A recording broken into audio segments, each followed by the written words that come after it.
Okay, everybody, this is my spoiler review of the Yellowjackets Season 2 finale storytelling. Before I jump into my review, just please subscribe. The season's ending, but I'd love for you to join me for future shows. I also do celebrity interviews. I'm going to be covering The Idol. I'm finishing up Succession.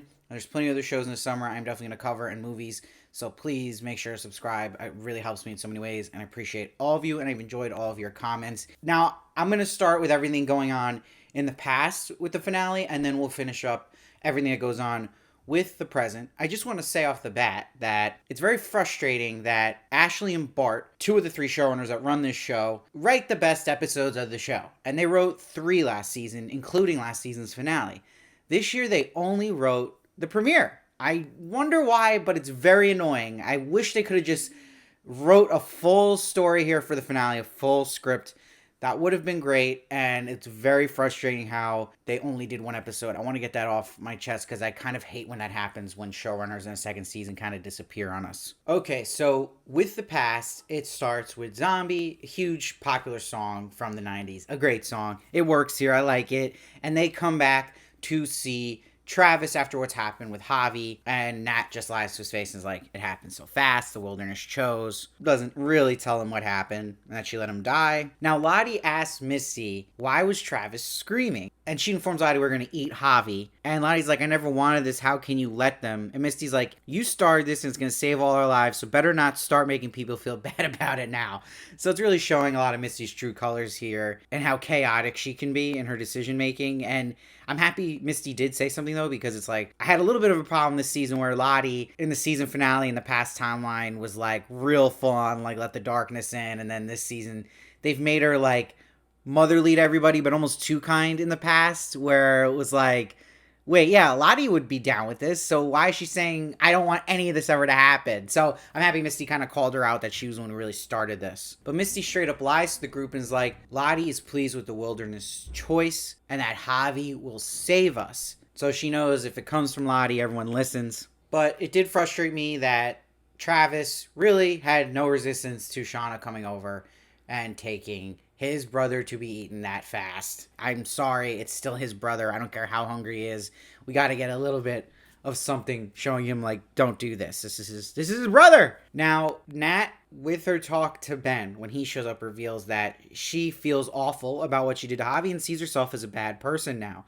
This is what is going to explain why she's not back here, like, really mad at everyone, like, y'all just tried to kill me. Like, she feels as bad and evil as all of them. This was the big choice this episode made with Nat, and was going to put her in this boat now. I don't know how many people feel about it, but that's the way they went with it. I still thought it actually worked. I might not, as a fan, be crazy about that choice, but I think it still worked in a writing sense. And, you know, Nat and her guilt and thinking she's this awful person now for letting Javi die passes on this pretty good offer from Ben. You know, you've been starving, it's freezing out, I found the hiding place. It could be you and me. Ben's shown he's been the most sane out there, so it's unfortunate Nat decided to just lean into this self-hate. And this is going to start scaring Ben. He already saw that Shauna's got a little butcher shop here with Javi, and the person he had faith in, Nat, someone he thought was sane like him, is long gone. Then there's this scene with Travis and Van, his likability just went down by like 1,000 this episode in both timelines. She's in this little powwow with Travis, and he's like, you should be ashamed. Van's like, I'm not ashamed. I'm glad I'm alive, just like you are. And she's like, let your brother save you. After everything you went through out here, don't you owe him that at least? So she's totally gaslighting Travis. This is their justification to get something in Travis's mind going about actually eating his own brother. But I do want to mention they did show Ben at the hideout, and he was having trouble starting a fire.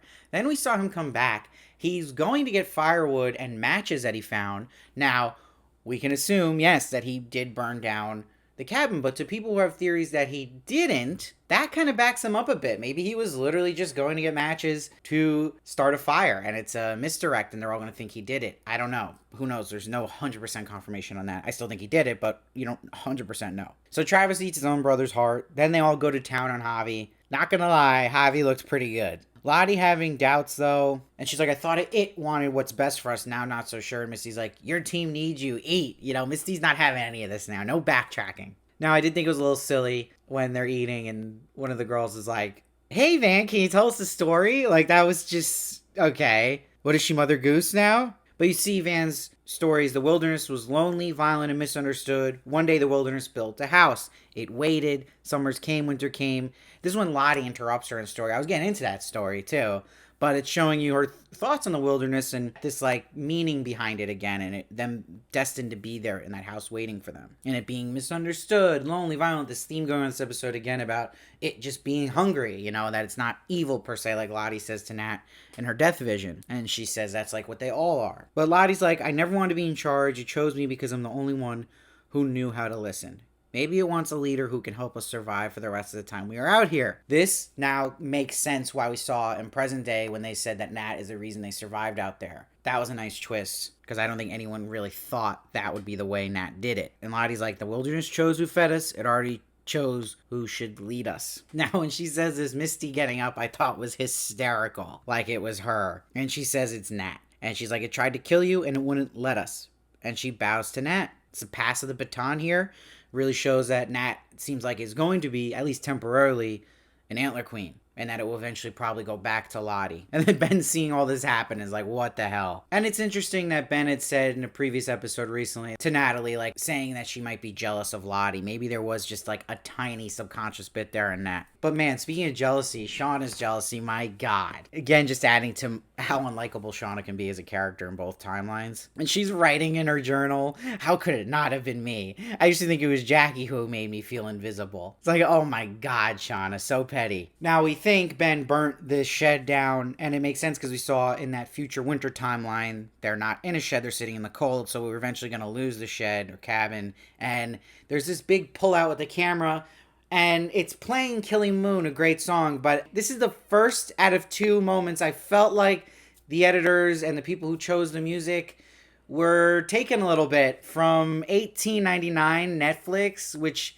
came out last year, where it was the big pullout at the end of an episode and that same song playing, so it was a little too close for me and too soon. I have another incident on this episode which I'm going to point out. We'll get to it. I'm not saying they actually did that, but it was, for me, too recent, let's say. I'd rather they have just stuck with the Killing Moon acoustic version they left for Natalie's scene, not have this also play at the end. But overall, I did enjoy the past timeline here, and again, it's always been the strongest part of this show, so anything that's going to bring my score up is a lot to do with the past storyline. I think it's still interesting, and it makes me excited whatever's going on with Ben, and that there's this Ben-Natalie thing brewing where there's going to be a lot of complications here because Nat knows Ben is hiding somewhere, so that could get interesting. I'm still very invested in the past storyline. It's clearly way stronger than the present day. Now I'm going to cover everything in the present day timeline in this finale. Before I even do that, I am going to say the Serenity Prayer. God, grant me the serenity to accept the things I cannot change,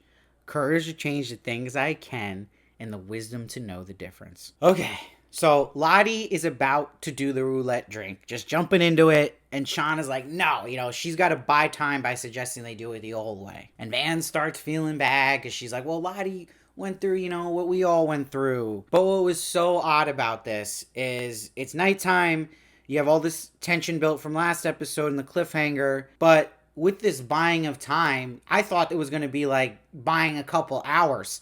No, it was literally, okay, we're all going to bed for the night, and we'll deal with it tomorrow. We'll literally deal with it tomorrow, starting at 2 o'clock when Misty gets the call from Walter. Even though Shauna's about to be arrested for murder. They just found Adam Martin's body, so she went to bed that night, just like, all right, pick things up tomorrow. And then, when I'm talking about with Misty here and Walter showing up to her, it's 2:08 the next day. And she's like, Walter, what are you doing here? And he's like, well, I came to help you. Cut. Like, literally, that's the scene. Like, what? Couldn't we see a little more conversation between the two of them there? And now when I was talking about with Van getting more and more unlikable, she's basically convincing Ty this whole episode to just stick it out with Lottie, not bring her to a psych ward, handle it ourselves, protect each other. And you see, now you can kind of conclude that Van is starting to feel the wilderness and to go with this. And I think it's in that desire to get rid of her cancer. This is her current predicament she's in life, and maybe she's seeing it as a way to heal it. But what's so silly to me about this is they literally go out of their way now to set up this hunt the next day. And you're like, why didn't they just sit Lottie down and distract her in the meantime, and then have these people come that Misty called and waited for some reason till 2 o'clock to call with Walter, because she literally says her and somebody else called the crisis management team to come, who took their sweet time. It's so bizarre. And then Nat tells Lisa she has to leave before tonight. Now, imagine being in Lisa's shoes for a second, someone telling you that, and you're like, wouldn't you be like, well, hold up a second. Like, you're not leaving. What the hell are you talking about? Like, what? And you're seeing, like, Lottie is just in a different headspace. And the whole time I'm thinking, we literally just need a Jack Shepherd to show up and be like, Hurley, take your meds. And then Van convinces Ty to call off this crisis team that Misty had called. And I wish we had seen any communication about that and make that more clear. And they're calling this crisis team at night. So it's already been probably like 5-6 hours since they called them and haven't shown. And it's not even like before they go through with the hunt, Sean or Misty just like double checking, right? Like, are they coming? Like, can we check before we actually walk out here with these masks and do this? Now, before we get into that hunt scene, the detectives follow Jeff and Callie to the camp. Kevin runs into Walter, his worst luck yet. And it's interesting to see Jeff was going to turn himself in for the murder of Adam Martin, was being a hero here. But Walter already poisoned Kevin, so he got lucky. Walter's basically the Misty in the season finale last season. And Walter, to me, unfortunately, was like this plot device this whole season to give Misty something to do, give her a love interest, and then we really don't know his motivations that well. And he just comes here to finally get rid of this not working Adam Martin mystery and storyline that's been dragging for 2 seasons now. Now we see when the Jackets are outside in the circle, Shauna was definitely trying to do what made sense for Shauna, was to try to, in her reshuffling, take out that queen card. But that's where Van blows it and literally says, Shauna, that's prob enough. So this got Nat killed. Thanks, Van. And Van was full on, Team Lottie, Team It wilderness right here. And again, I'm just thinking through all this with Lottie. It's like, I mean, literally they had the numbers to just stop her during any moment during that day. And even right before they're about to go through with this, like, just stop her. There's not this big enough threat from Lottie herself to a Nat, to a Shauna, to a Misty together. It didn't make a lick of sense that they would just be like, oh, like they had a gun to their head. They didn't.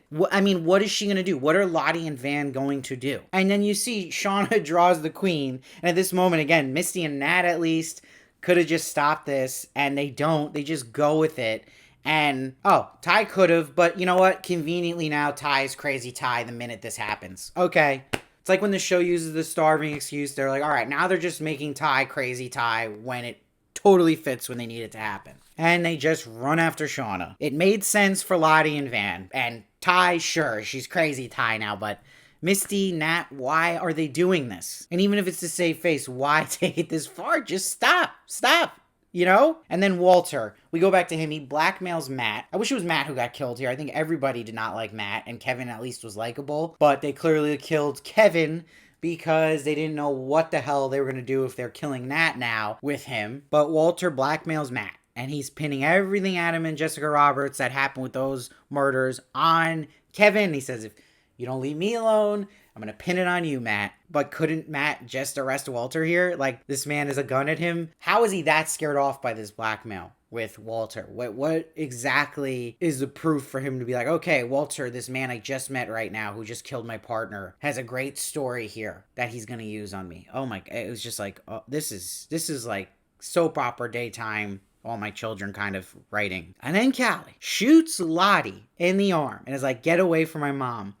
And Lottie literally grabbing her arm like someone just pinched her. She was just shot in the arm. And she's talking like, again, like someone just pinched her. Like, someone has to say something. A director, anybody seeing this in the script, like, this needs to be more realistic. And it's so bad. It's just badly done. This is all on the director. They gotta have somebody being the voice of reason. Like, this is not accurate. This is poorly done. And they're setting up this thing where Lottie's like, this is your daughter, she's so powerful. And now she's getting into the cult of Lottie, and we see that smirk with her later on to Shauna. So it's like, oh my god, like, no, I'm not on the edge of my seat to see Callie get like full time on this show now and be someone who believes in the wilderness next season. Like, count me out on that. And then Ty informs them all they called off the psych team, and Van's like, it's not right, she's like this because of us talking about Lottie. But Lottie still did, at the end of the day, start all this crazy stuff. So, I don't know. But again, you know what Van's trying to do here. And then Lisa shows up with a shotgun. And Misty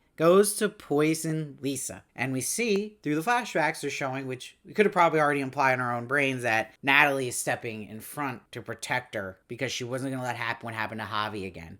But they do it in this cheesy slow-mo. Why? It was like done with Windows Movie Maker. They did it again later with Lottie when she's walking before she's about to go into the ambulance, and they do it when they do a close-up of Nat dying. They do this like Windows Movie Maker slow-mo effect. I couldn't believe what I was watching. And where did Lisa go? Like, there's no way she's gonna be okay with this. Natalie was the only one she really liked, so why is she gonna just let this slide? Like, where did she go? And then with this Natalie scene straight out of Lost, she's on this really big plane, fancy plane that looks nothing like the original plane the Yellowjackets were on, which made no sense. And what made no sense, and I think everyone agrees on this, I just don't understand the showrunners when they're reading these scripts don't say, why isn't Travis in this scene? Whether it be the young actor or the adult actor, it didn't matter. Just you needed Travis in this moment for it to deliver. And it failed Natalie. It failed Juliette Lewis. It was so crazy that he was not there. And they play Street Spirit by Radiohead in this death scene, and it felt almost again too similar to Street Spirit played in a death scene in Handmaid's Tale recently. So I'm not saying they copied it, but to me it's too recent for my taste. It's come on, these are huge shows that just did this. Like I don't know, I don't like it. And then the cops actually show up. They find a drug overdose, a dead cop, a cultish site, a senator, and Adam Martin's top suspects. And Lisa is missing, and they don't even have a clue what's happening or a suspicion. What? And Walter comes in and just tells Misty, like, okay, I closed the door on the Adam Martin plotline, so I did clap at that, but that's...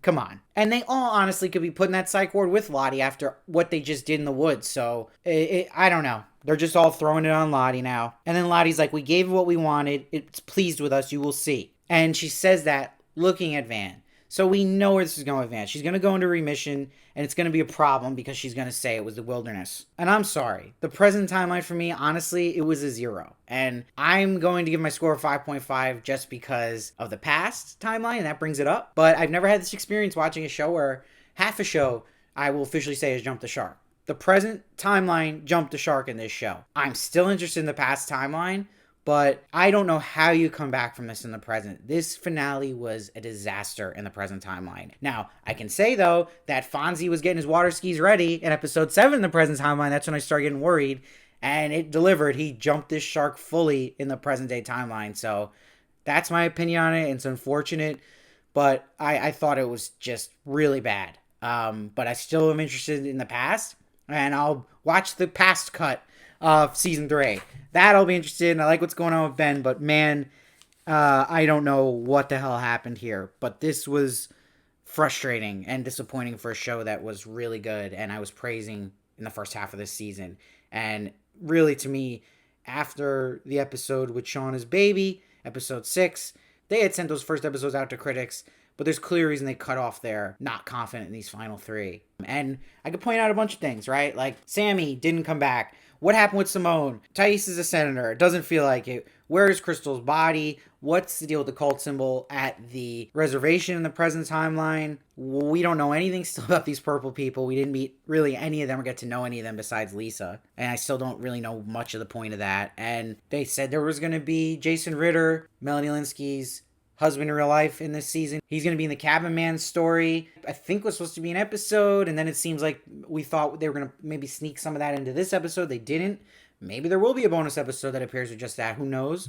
But I don't know. I just am really disappointed in that side of the episode, but I still like the past stuff, so that's where I'm at with this. But man, like, what a drop in quality, because the present day was always weaker, but then I feel like this episode in particular, it went even further down in quality, like 2 pegs under the past storyline. So that's my thoughts. Let me know what you thought, though. I love to hear your thoughts. I read every comment. I try to respond as many as I can. And like I said, please subscribe so you can join me on The Idol we'll be doing next week, Succession, finishing out, and more shows to come, and interviews. And please follow me at Steve Varley Show on Twitter, Instagram, and TikTok for more of me. And I'll see you next time.